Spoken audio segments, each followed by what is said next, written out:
Olá, meus amigos, começando mais um programa Medicina e Saúde aqui na nossa Rádio Amizade e também nos canais digitais da Clínica Intra, como vocês sabem, no YouTube e no Spotify. E hoje, pessoal, a gente vai falar sobre um tema que afeta milhões de brasileiras, mas que ainda é cercado de muito tabu e de muita vergonha, que é a incontinência urinária. Sim, a incontinência urinária é mais comum do que a gente imagina, mas ela tem tratamento. Então pega teu café, te acomoda e vem com a gente entender melhor esse assunto tão importante para a qualidade de vida das mulheres. Para começar, gente, o que é exatamente a incontinência urinária? Bom, incontinência urinária é quando a mulher perde urina sem querer, né? Pode ser de uma escapadinha ao tossir, ao rir, ao levantar peso, ou até mesmo uma vontade forte aí de fazer xixi que não dá tempo de chegar no banheiro. Isso acontece porque os músculos que controlam a bexiga estão funcionando como não deveriam.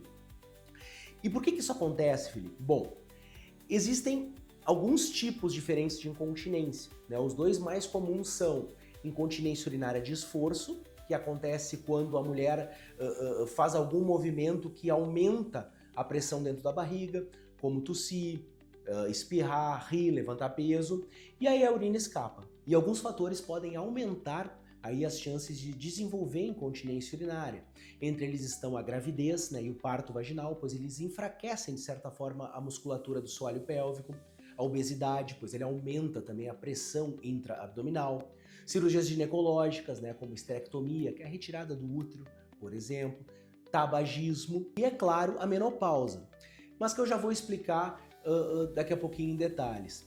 Além disso, gente, o envelhecimento natural também pode afetar os músculos e os nervos que contraem a bexiga e o seu funcionamento.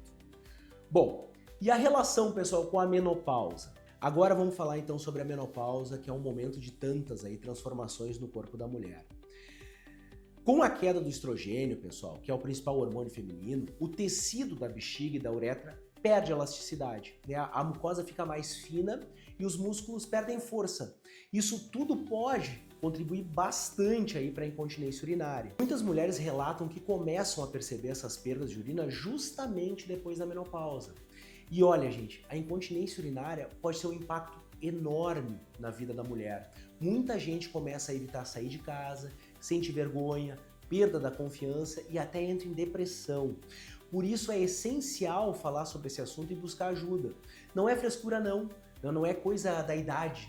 E principalmente, gente, não é normal ter que conviver com isso em silêncio. E a boa notícia é que tem tratamento sim, e na maioria dos casos não precisa de cirurgia não, viu? O tratamento vai depender do tipo de incontinência e da gravidade, mas ele pode incluir fisioterapia pélvica, com exercícios aí específicos para fortalecer o assoalho pélvico, também chamada de exercícios de Kegel, mudanças de hábitos, né, como controlar o consumo de líquidos, evitar cafeína, perder peso, medicamentos também, principalmente nos casos de bexiga hiperativa, em alguns casos a cirurgia, como o sling, por exemplo, que é uma espécie aí de suporte, né, para a uretra. Também se beneficiam da terapia hormonal local, né, com uso de cremes vaginais, com estrogênio, que ajudam a melhorar aí a mucosa da bexiga e da uretra. Mas quem tem ganho bastante destaque atualmente, gente, é o laser de CO2 fracionado, como uma opção complementar e minimamente invasiva no tratamento do ressecamento vaginal e também da incontinência urinária feminina, especialmente a de esforço leve e moderada em mulheres no pós-menopausa. Esse robô aqui, o Egon, o novo integrante permanente dos times das clínicas Intra e Clinoderm. Vamos entender melhor um pouco o papel dele, como o laser de CO2 atua na incontinência urinária?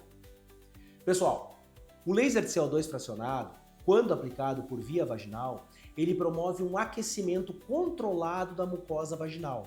Esse aquecimento estimula a produção de colágeno de elastano, a melhora na vascularização local, a melhora na espessura e na elasticidade da mucosa vaginal e da uretra, e o aumento do tônus e do tecido de suporte da bexiga e da uretra. Tudo isso, gente, pode ajudar a reduzir os episódios de perda de urina, principalmente quando ela está relacionada ao enfraquecimento dos tecidos de suporte do soalho pélvico como ocorre, né, após partos ou na menopausa. E para quem que o tratamento é indicado? Para quem que o laser vaginal pode ser uma boa alternativa?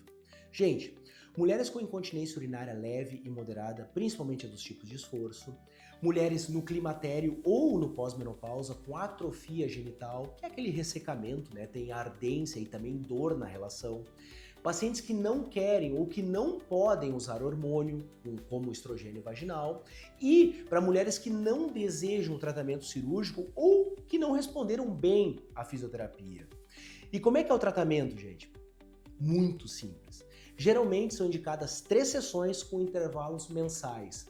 O procedimento é rápido, ele é indolor e feito em consultório, sem necessidade de anestesia ou de internação.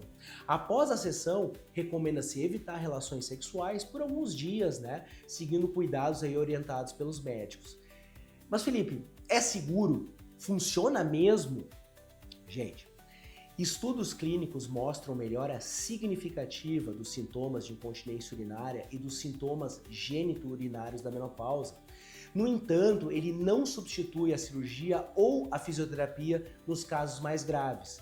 E por óbvio, né, os resultados variam aí de paciente para paciente. Ainda é importante destacar que o laser vaginal é aprovado pela Anvisa para seu uso ginecológico geral, devendo ser feito por ginecologistas capacitados e com avaliação criteriosa de cada caso. Então, minha amiga, se você sente que tem escapado um pouquinho de xixi no dia a dia, não sofra sozinha. Procure seu ginecologista, fale com seu fisioterapeuta pélvico, você não está sozinha e principalmente tem solução sim. Lembre-se, cuidar, gente, é um ato de amor próprio e falar sobre isso é o primeiro passo para recuperar a sua liberdade e o seu bem-estar.